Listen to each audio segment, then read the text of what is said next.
I, 32 male, married my wife Janet, 26 female, 3 years ago. We have a 7-month-old daughter. A couple of days ago, I found something in her bag that blew my mind. It was a pack of condoms. I'm not the kind of guy who checks his wife's bag, but this time it was urgent. My wife was in the shower, and I needed a diaper to change my baby. I had put the baby on the changing table and realized we had run short of one. I remembered my wife keeps a few diapers in her bag when she takes the baby for a walk. Her bag was lying near the baby counter, so it was easier for me to grab it. I opened it and found 2 diapers inside. While pulling one out, something fell from the bag to the floor. A pack of condoms. It was a pack of 3. The packet was open and only one was left. I checked the bag to see if the remaining 2 had fallen inside, but they were not there. That meant 2 had already been used. My baby was crying profusely, so I kept the condom in my pocket and changed her. When Janet came out of the shower, I put the baby in the crib, pulled out the condom from my pocket, and asked Janet about it. The actor in her came out, and she outright denied it. She said it wasn't hers and tried to gaslight the situation, pinning it on me. I was shocked at how smoothly she could lie. I said I found it in her bag, but she replied, "But you just pulled it from your pocket, right?" I flipped out because she wasn't ready to accept it was hers. Then she burst out laughing and said, "Oh, poor you. Look at your puppy face. I was messing with you," and winked as she said this. It was evident she was lying because we don't use protection. She's breastfeeding and her cycle hasn't returned, so we don't use protection. Now she dismissed me, saying her cycle was back to normal, so we might need protection if we don't want back-to-back kids. I asked her what happened to the other 2 condoms. There was just one inside the packet, but it should have been 3. She laughed and said it was a funny story. Yesterday she bought it, then went out with friends. A guy was hitting on her friend Kyle, and things got heated up between them. They went to find a corner but didn't have a condom, so she lent them 2. I gave her a look of disbelief and said, "Do you expect me to believe this?" She said yes, because that was the only truth. She even said I could call Kyle and ask for myself. I didn't call her because if Janet was lying, then Kyle was obviously on board and would lie too. So what's the point? I didn't call her but told Janet that I wasn't buying her crap, so she needed to come clean about whatever she had been up to. Now she's gaslighting me and trying to guilt trip me, saying I don't trust her.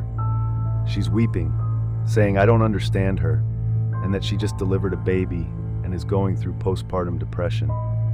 And amidst all this, I'm accusing her of cheating. I've not tried to make things up with her. I've left it that way, but she's made the environment murky. She's just curling up in bed in a dark room, refusing to switch on the lights, saying she doesn't like the brightness, and she's not eating at all.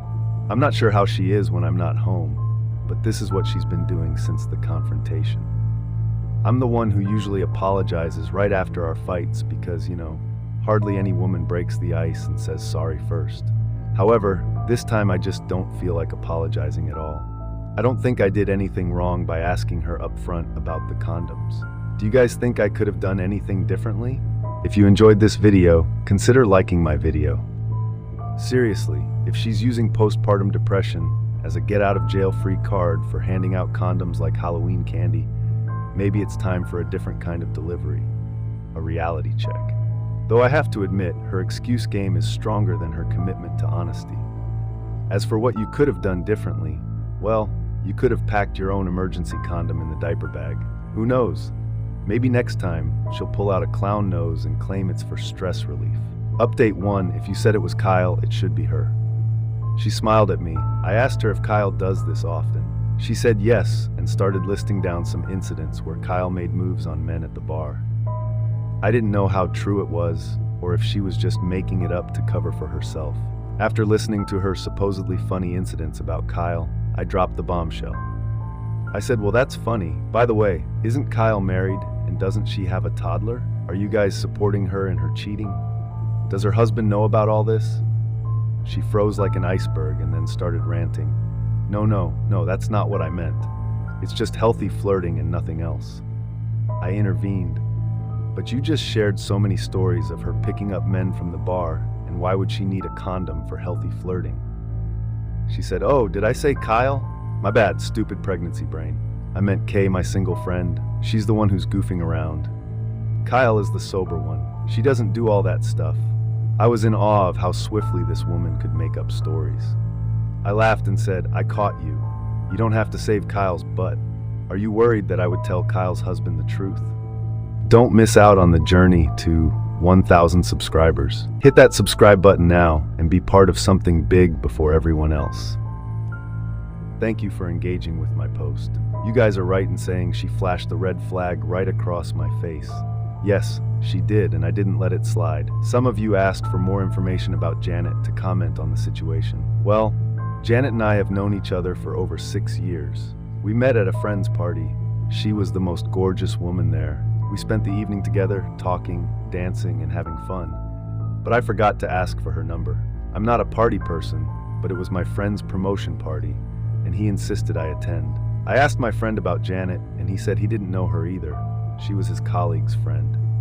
I requested my friend to ask his colleagues for Janet's number. He was reluctant to do so because my friend was married, and he didn't want his colleagues to think he was hitting on Janet. After a lot of convincing, he got her number. I kept it for a week before texting her. I didn't know how she would take it. I didn't want to come across as desperate or cheap. I mean, she was gorgeous, and I'm sure there were many men at the party who wanted her number. Nonetheless, I mustered the courage and messaged her. Luckily, she replied that she regretted not asking for my number. From there on, we hit it off. She was working a part-time job. She said she didn't have a full-time job because it involved a lot of commitment, and she liked to live freely on her terms. That could have been a red flag, but I didn't think of it that way. I was deeply immersed in my work and was not enjoying it. I wanted to be free like her, so it kind of clicked for me.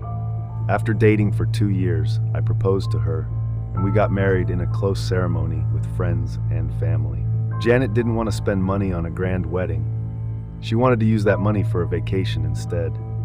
After the wedding, we went on a 15-day trip to Europe. 1.5 years after the marriage, Janet got pregnant. She freaked out because we didn't plan it that way.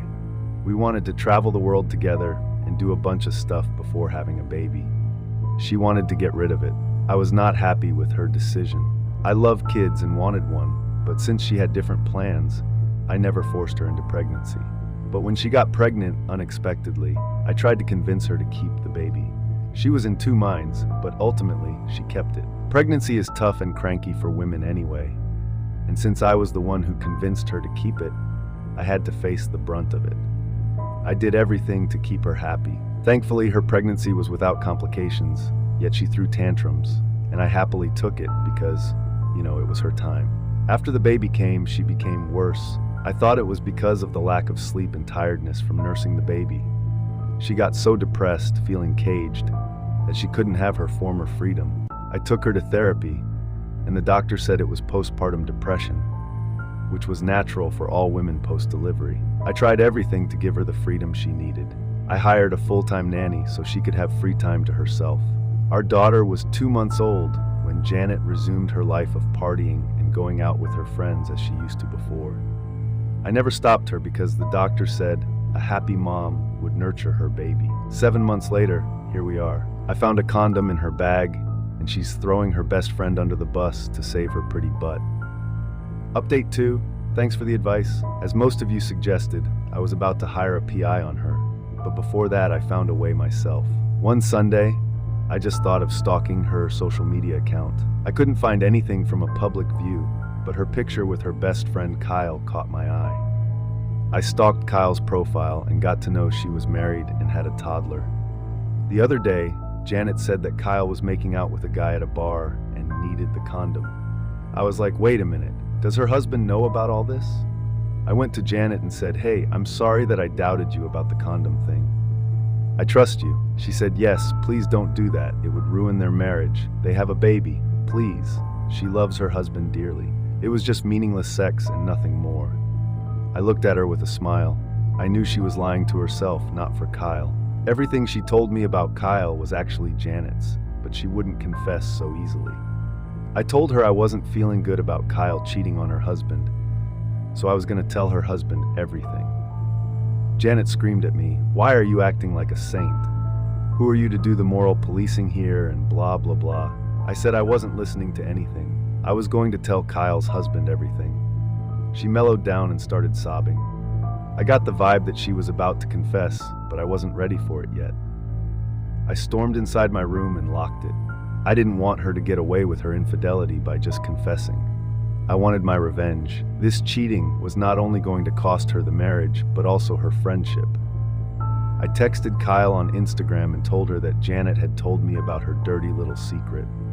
She was aghast. I sent her the recordings where Janet was ranting stories about Kyle's affair. Kyle left me on read, but I heard Janet's phone ringing a few moments later. Janet was banging at the door, crying and yelling, "Why are you doing this to me? Open the door. Why are you destroying everything? Why can't you trust me?" She was probably still on the phone with Kyle because she yelled, "He's not opening the door. God knows what he's up to." Then Kyle called me. She asked me to listen to Janet. I said I wasn't going to listen to anyone, and the next thing I would do was send the recording to her husband. She freaked out and pleaded with me not to do anything before listening to Janet. I said I was going to call her husband, and then we could both listen to all the stories together. She blurted out that whatever Janet said wasn't Kyle's story, but Janet's, and she had been cheating on me for over 4 months. I asked her why she didn't stop her friend. Kyle said she and the other girls did try to knock some sense into her, but Janet would argue that she gave me a beautiful baby, so she deserved this little pleasure. Fair enough, I was convinced that Kyle was telling the truth.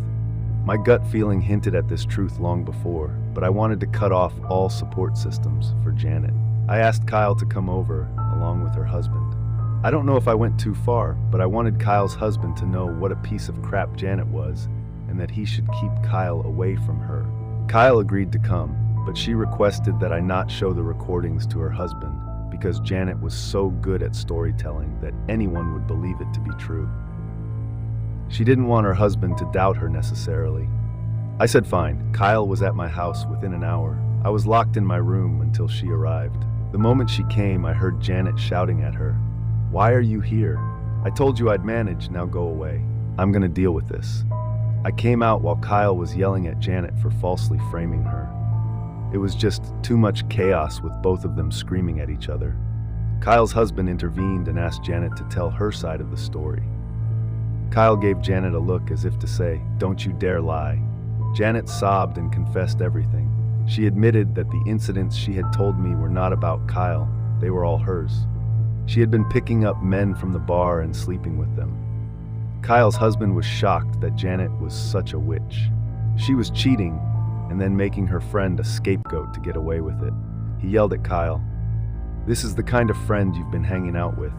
She was about to wreck our marriage. After Janet was done with her confession, Kyle and her husband stood up and left. Kyle said, "Don't you ever contact me. I love my husband and my family. You are not worth losing them." Janet held Kyle's hand and started crying, but Kyle shrugged her off and walked away. After they left, Janet looked at me and said, "Are you happy now? What did you gain by humiliating me in front of my friend and her husband? Is this what men do?" I glared at her and said, "Your woman card is not going to work anymore. You've used all your cards, pregnancy, postpartum, everything. Now I'm going to show you the consequences of your actions. The humiliation you're talking about is just halfway through. You have more to come. This is not over. You said you deserved to cheat on me because you gave me a baby, right? I'm going to give you what you deserve. Just wait." I took my stuff and went into the other room. I called my lawyer and discussed my case. I told him to find any loopholes in the law and get me full custody of my daughter. He asked me to gather all the evidence of Janet's negligence toward the baby, like her drinking and partying habits and her hookups. He said he would build a case around child safety, that it wasn't safe for a child to live with a mother who brings new men into the house every day. I don't know how promising this is, but I'm definitely up for a fight to have full custody of my little girl. I'm going to protect her from her liar and cheater mother. I'll update you when all this is over. Looks like Janet's little house of cards came crashing down faster than a Jenga tower in an earthquake. Who knew playing detective on social media could lead to such a dramatic reveal? But hey, at least you finally peeled back the layers of Janet's deceit like a particularly juicy onion. And speaking of onions, it seems like she's crying enough tears to water a whole field of them. But sorry, Janet, no amount of crocodile tears is going to undo the mess you've made. Now it's time for the real show to begin, the legal battle for custody. It's like a high-stakes game of Monopoly, except instead of hotels on Park Place, you're fighting for the future of your daughter. And let's be honest, Janet's behavior makes her about as trustworthy as a used car salesman in a clown suit. So gear up, strap in, and get ready to fight tooth and nail for your little girl.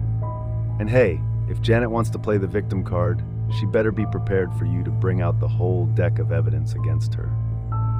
It's time to show her that actions have consequences, and cheating your way through life doesn't fly when there's a child's well-being at stake. Update 3. Sorry, I had to delete my last update. I had revealed my lawyer's plan for getting full custody from Janet, which I shouldn't have done. The day after posting the update, when I met my lawyer, he asked me not to discuss the case with anyone. I told him I posted this on Reddit anonymously. He asked me to delete it as soon as possible. Now that everything is over, I've reposted it. It's available on my profile page. I'm still not allowed to get into the nitty-gritty of the law, but here are the other details. After the confrontation, I slept in the guest bedroom. I tried to have minimal encounters with Janet. She would try to get close to me and make me breakfast and dinner, but I shrugged her off. She even made a sorry cake and bought flowers and cards. She thought I would get over it once my anger subsided. She had no clue what was coming her way. Almost a month later, my lawyer came to my place with the divorce papers. Janet freaked out. She was terrified when she was served. She looked at me helplessly, asking, "What are you doing? How could you do this to me?" After the attorney left, I asked her to pack her stuff and leave. She cried and pleaded for a chance to save our marriage for the sake of the baby. She tried to hug me, but I pushed her away. She said she had nowhere to go. I chuckled and said, "Not my problem anymore. I gave you everything you wanted. Now I'm going to give you what you deserve, and you deserve to be on the streets." She threatened to take away the last penny I had. I said, "Sure, good luck hiring a lawyer. The good ones don't come for free unless you want to spread your legs to pay them." She went toward my daughter's nursery, but I blocked her, saying, "Whoa, you're not getting her. She's not living on the streets with you." She broke down, saying I was ripping her away from her daughter. I said, "Not interested in being a mother, are you? I'm freeing you from all responsibility. You can now live the life you wanted." She packed her stuff and left. My lawyer built a strong case to get full custody, hiring a full-time nanny, taking work-from-home jobs, etc. But it turned out that Janet wasn't keen on keeping the baby anyway.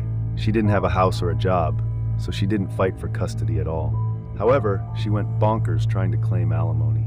I had to pay a certain amount, can't disclose, sorry, to get rid of her, but it was way too low compared to what she was demanding. It was completely worth it to get her out of my life. Kyle and her husband visited me one day to check on the baby. Kyle apologized for not informing me about Janet's hookups. She said she tried to stop Janet from cheating, but she didn't listen. She was sorry for the baby. Kyle said she was glad I took full custody because Janet wasn't involved with the baby and wouldn't be able to raise her properly like I was doing. Kyle told me that Janet would always complain about how fussy and cranky the baby was, and so on. She was overplaying her postpartum thing. Kyle's husband informed me that Janet had reached out to them for help, but he had chased her away. Since then, Janet had been shuffling from one friend's couch to another, and her drinking habit had gotten worse. I said, "I don't care what she does with her life now." They offered to help with babysitting. I thanked them for their kind gesture, but I don't think I'll need them. My parents have moved in with me to help with the baby, and we also have a full-time nanny, so I think the baby is going to be fine. I might let her meet her mother someday, but not now. She's just happy and safe with her dad. Hey, at least you've got full custody of your little bundle of joy. And Janet's off gallivanting through the land of couch surfing and cheap booze. It's like a modern-day fairy tale, except instead of a happily ever after, you've got a deadbeat ex and a baby who's better off without her. As for Janet's alimony demands, well, let's just say she's about as likely to get that as she is to win the lottery while riding a unicorn. But hey, at least she's got a talent for consistency, consistently making bad life choices, that is. So here's to you, OP, bravely navigating the murky waters of divorce and custody battles like a seasoned sailor in a sea of chaos. May your days be filled with diapers and giggles, and may Janet's antics serve as a cautionary tale for generations to come. Cheers to you, OP. You've earned every bit of peace and quiet that comes your way. What would you have done? Thank you for joining us today. Be sure to like and subscribe and hit that notification bell so you don't miss out on our next video. See you next time.